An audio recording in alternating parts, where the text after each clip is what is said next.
question. Yes, go ahead. This is in regards of different types of jobs. Perhaps some are more suitable for a religious life, a religious Jew. In my personal case, I have a job that is Baruch Hashem is a good job. I don't have like an actual schedule per se, but I have a lot of job that kind of builds up. Like I go record stuff, we shoot stuff with a camera, and then I have to edit afterwards. Mm-hmm. But it's like very hard for me to put together this type of job with my religious life. I'm trying to put everything in order for it to work properly. But I'm thinking that I don't know if kavod thinks it's a good idea, but I'm thinking of perhaps getting a job where I can, let's say, work from 9 to 5 and then leave everything in relation with this job behind so that I can focus on praying or studying, or because sometimes the stuff that I get pending gets in the way of my religious life.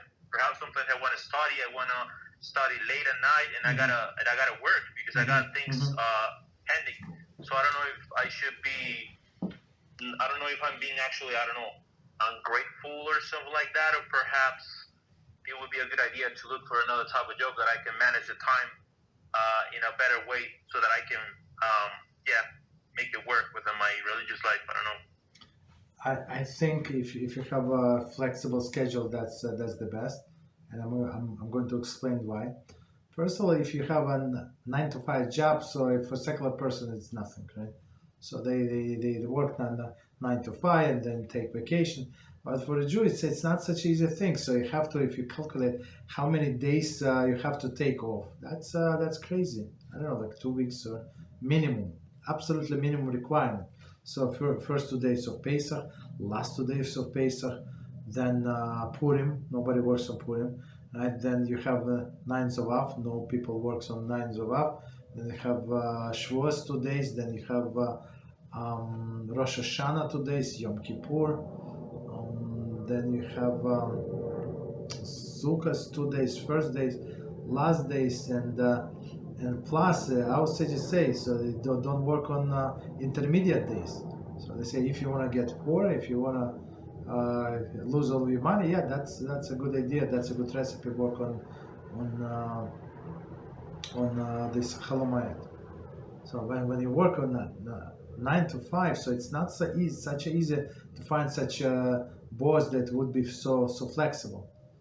And understand? And plus in the winter, so the winter comes, they switch time.